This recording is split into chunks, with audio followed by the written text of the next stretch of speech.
Sekarang kita bersama Bung Soleman Pelo. Beliau ini seorang ahli IT dan seorang aktivis mahasiswa 98. Bung Pelo, besok kan hari kemerdekaan kita, 17 Agustus ya. Apa hal yang Bung Pelo mau soroti mengenai negara kita? Ya, thank you Bro Wadio. Saya sih bukan aktivis. Saya hanya orang yang pernah ikut jadi follower ketika movement mahasiswa 98 itu terjadi. Dan ada banyak teman-teman lah yang mungkin dalam beberapa waktu lalu mereka kan lagi reuni era 98 ya. Kemudian saya juga nonton video mereka. Siap, ya benar.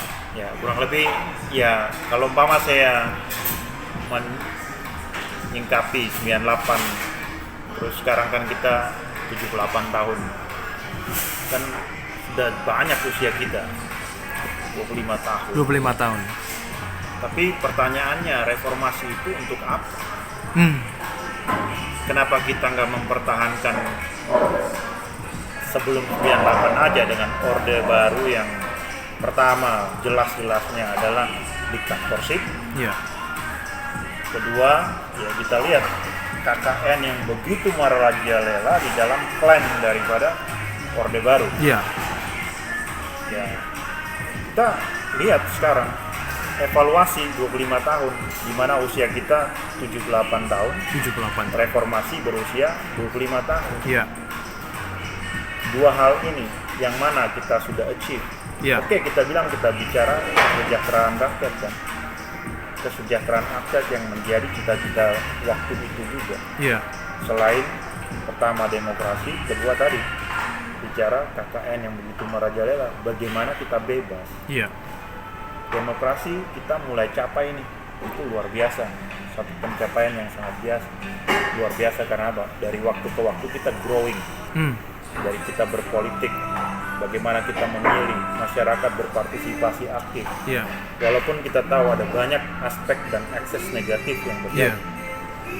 Tapi poin kedua, KKN zaman dulu Soeharto dan klannya.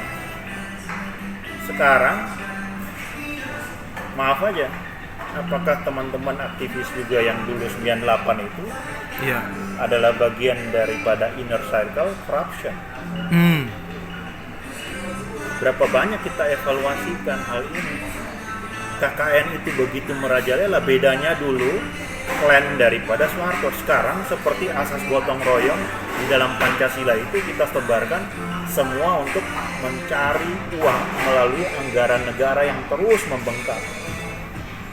Hanya dengan bentuk korupsi, nepotisme di dalam setiap esensi daripada bangsa kita. Berarti menurut Bung Pelo, kondisi korupsi zaman sekarang lebih buruk dibandingkan zaman dulu, atau bagaimana? Bisa lihat, ya teman-teman udah tahu ChatGPT lah, atau Google, silakan Google. Sampai 2020 indeks kita itu tidak lewat dari 34, 37. Naik turun di situ aja, itu nggak beda jauh dari tahun sebelum 98. Itu sangat bagus indikator mengatakan bahwa kamu dan saya tidak berbuat apa-apa dalam 25 tahun ini. Artinya kita semua gagal di dalam aspek kedua. Padahal kita mau sejahterakan rakyat. Sekarang sejahterakan keluarga kita aja dan teman-teman kita yang partai atau se-organisasi atau yang ada di dalam grup-grup kita, geng-geng kita. Ingat, korupsi itu pencuri. Pencuri itu tidak mungkin membuat negara ini jadi kaya. Kekayaan itu harus dibangun dengan satu cara kerja keras yang akhirnya nilainya itu diberkati oleh Tuhan dan kamu dan saya punya martabat. Kita tidak ingin membangun bangsa ini dengan martabat yang bobrok akibat korupsi, kolusi dan nepotisme. Berubah kita. Harapan saya.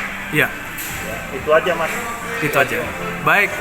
Kalau 78 tahun kita 78 tahun. Zero corruption. 78 tahun kita mereka zero corruption. Menurut Bung Pelo itu sesuatu keniscayaan, sesuatu yang mungkin ya? Karena negara ini harus bisa menjadi adil dan makmur, tapi bukan hasilnya dengan korupsi atau pencuri. As simple. Jadi kita bisa mempunyai martabat. Apalah contoh anak-anak kita, cucu kita. Apakah dengan cara begitu mereka lakukan, akhirnya semua bangsa lihat kita ini bukan bangsa bermartabat. Bermartabat itu bukan karena tutur kata kita baik, Mas. Iya. Bermartabat itu karena value, nilai-nilai luhur yang ada di dalam satu bangsa yang kita timbulkan, kita drawing bersama. Karena apa? Hasil kerja keras nih, keringat nih, yang menetes. Dan itu perjuangan kita, harus kita berantas.